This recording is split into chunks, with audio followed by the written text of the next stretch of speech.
In the 1940s, Louise Brooks disappeared from Hollywood. Years later, a film historian finally tracked her down, and what he found broke his heart. From the moment she was born, Louise Brooks had the arts at her fingertips. Her father, Leonard Brooks, was a lawyer with a magnificent library, and her mother, Myra, was an accomplished pianist with an unrivaled passion for music and books.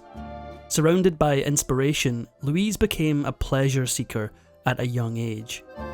When she was only 9 years old, Louise met a neighbour known as Mr. Flowers. However, he was nowhere near as pleasant as his name suggested. In truth, Mr. Flowers was a vicious predator who targeted Louise and mistreated her. This formative experience scarred her psyche forever. Later, Louise cited this nightmare as the reason for her inability to find real love. As much as Louise's mother entranced her children with the tranquil melodies of Debussy and Ravel, she also had a strong, rational streak that made her eager to foster a sense of independence in them. By the time she was 10 years old, her mother had already honed in on her impressive dancing abilities, of which there was glorious potential. Louise's road to stardom began on the small stages, but even then, people started taking notice of the young girl's magnetic presence, and by the time she turned 11, Louise was dazzling audiences with her performances at the neighbourhood opera house. Louise's dancing career truly took off once she moved to New York City, a whole new world that contrasted her small-town upbringing in Kansas. It was here that Louise joined Desperation, one of America's most renowned modern dance troupes. During her second year with Desperation, Louise climbed the rankings and even landed a coveted role opposite one of the troupe's founders, Ted Shawn. She felt every opportunity open up to her as she continued to hone her skills. There was, however, just one problem. Louise had a rivalry with the other founder, Ruth Saint-Denis, and it was about to ruin everything she'd worked for. To Ruth, Louise seemed like an entitled princess. So, just as Louise's career with the dancing troupe took off, Ruth dealt her a brutal blow. In front of the other dancers, she singled out Louise and fired her, and like most pivotal moments in Louise's life, the memory of this humiliation stuck with her. Thankfully, Louise managed to bounce back from her dismissal and found something even better. She landed work as a chorus girl in George White's Scandals, which helped catapult the careers of other huge stars like the Three Stooges and Ray Bolger. In 1925, she was also a featured dancer in the Ziegfeld Follies. By this time, Louise was a shining showgirl in her own right, and Paramount Pictures producer Walter Wanger wasn't about to let a talent like her slip through his fingers, professionally or romantically. While Louise and Wanger frolicked in secret, he had a wife waiting for him at home. Paramount offered Louise a 5-year contract. This was a brand new chapter for her, but if she had expectations of becoming a superstar, she was in for a crushing disappointment. Around this time, Louise caught the eye of Charlie Chaplin.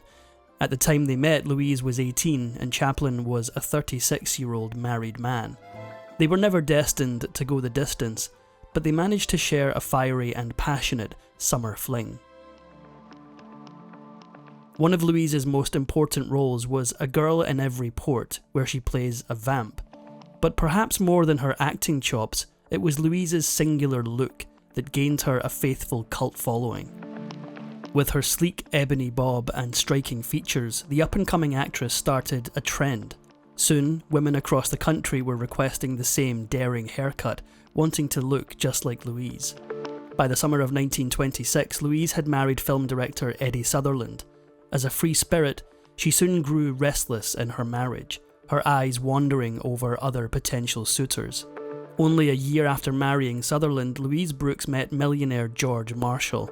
She was completely infatuated, but it soon became clear that her taste for pleasure wasn't limited to admiring handsome men from afar. In 1928, she was cast in the film Beggars of Life. Unfortunately, her experience on set quickly turned into a nightmare.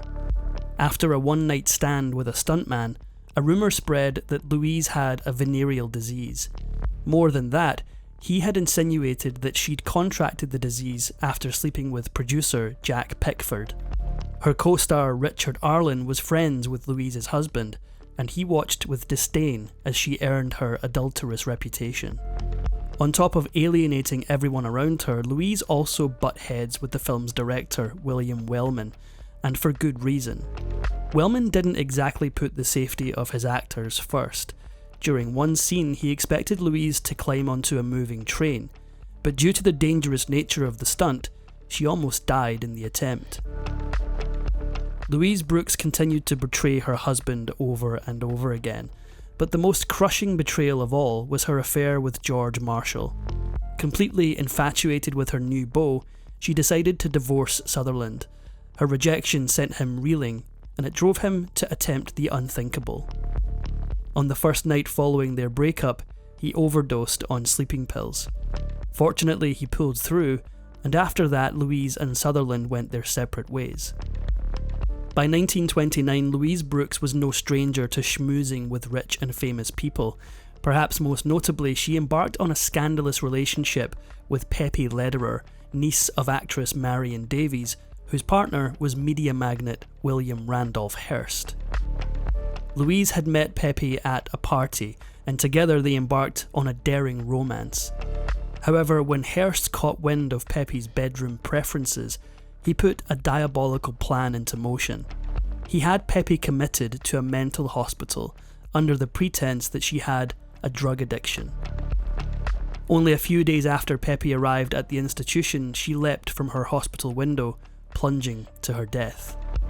This traumatic loss devastated Louise and marked one of the darkest turning points in her life. Before long, Louise became increasingly dissatisfied with Hollywood and her life on the West Coast. When Paramount refused to give her a raise, it was the last straw. At the time, it was George Marshall who gave her some sage advice. He painted a very alluring picture of Europe and how Louise could build her career there. It was a risky and rebellious move on her part. To her peers in Hollywood, she seemed like a fool. 30 years later, however, she owed her legacy to this one life-changing decision. When Louise Brooks stepped onto German soil in 1929, it was the beginning of something new and exciting. The German film industry was booming, even giving Hollywood a run for its money. It was finally time for Louise to get her big break. The film was Pandora's Box, a suggestive story that also included one of the first on-screen depictions of lesbian characters. Unlike her other film set experiences, Louise found Pandora's Box to be a dream come true. She said she was treated with a kind of decency and respect unknown to her in Hollywood. The director George Wilhelm Pabst would cast her again in Diary of a Lost Girl that same year. And this role was especially emotional for Louise. In her attempt to get into character, she drew upon recollections of her childhood assault, bringing painful memories to the surface. Louise's acting style was ahead of its time. Like today's modern actors, she opted for a more subtle approach and refrained from overly exaggerated facial expressions. Some viewers absolutely despised her acting style, but this was all a part of Louise's appeal. By starring in 2 of Pabst's films, Louise gained worldwide recognition. But even though she found herself the subject of high praise, she became restless once again. She'd gotten her fill of Europe and wanted to move on. Pabst encouraged the actress to remain in Germany and focus on her career. He saw in her a free and wild spirit that didn't take her work seriously enough. Pabst knew how easy it would be for Louise to fall from grace, and that if she wasn't careful, she'd easily fall prey to the ravenous entertainment industry. But Louise marched to the beat of her own drum and did what she felt was right. She'd tired of Europe and had plans to return to America. Upon returning to America, Louise Brooks dug her own professional grave. She outright refused to do the sound retakes for her film The Canary Murder Case. After that, studios blacklisted the prideful actress. As her career dipped into decline, Louise began to realise the slippery nature of success. And to make matters worse, her time with George Marshall had run its course.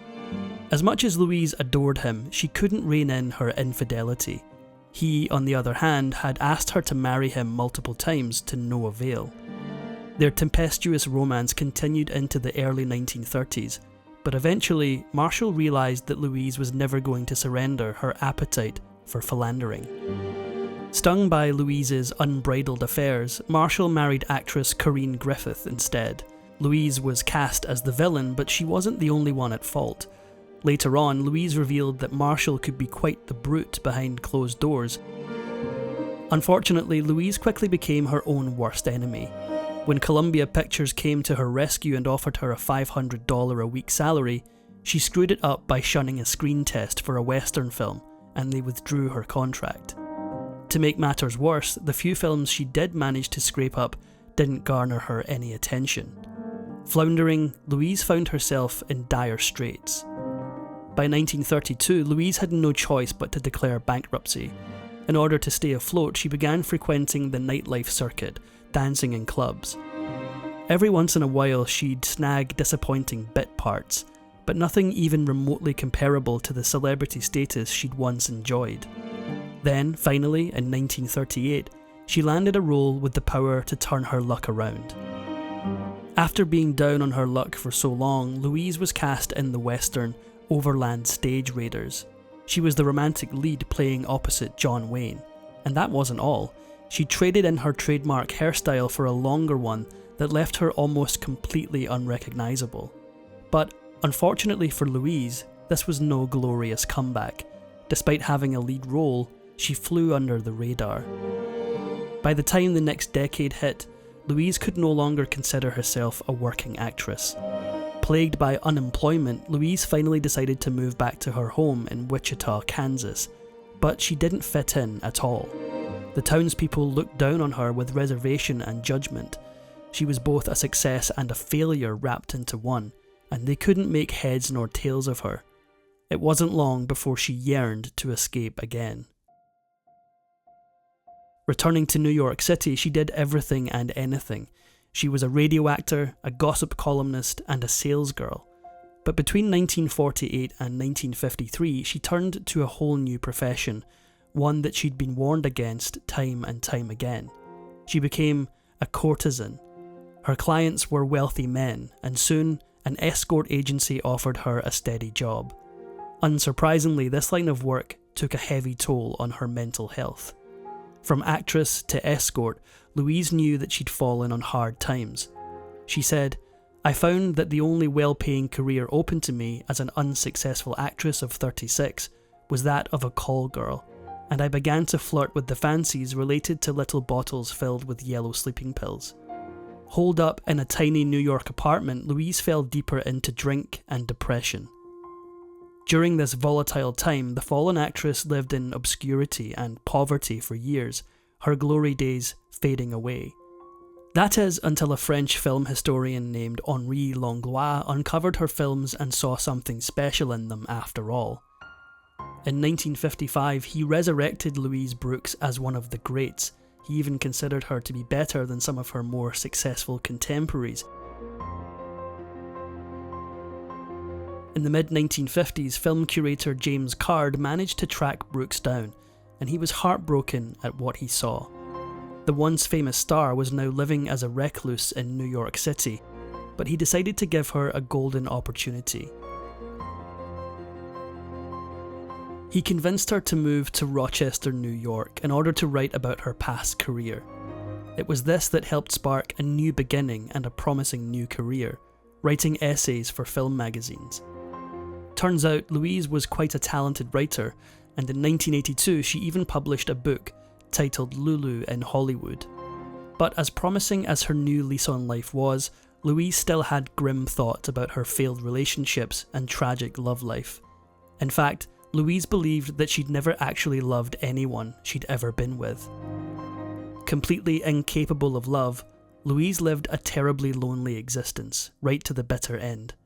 In her old age, she battled osteoarthritis and emphysema, and when she was 78 years old, she died after suffering a heart attack. No matter how hard she tried, things had never seemed to go the way she wanted. Her life was always a mess.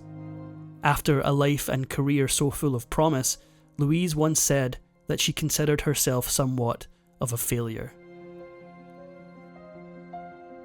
If you enjoyed this video, please give it a like and subscribe for more videos.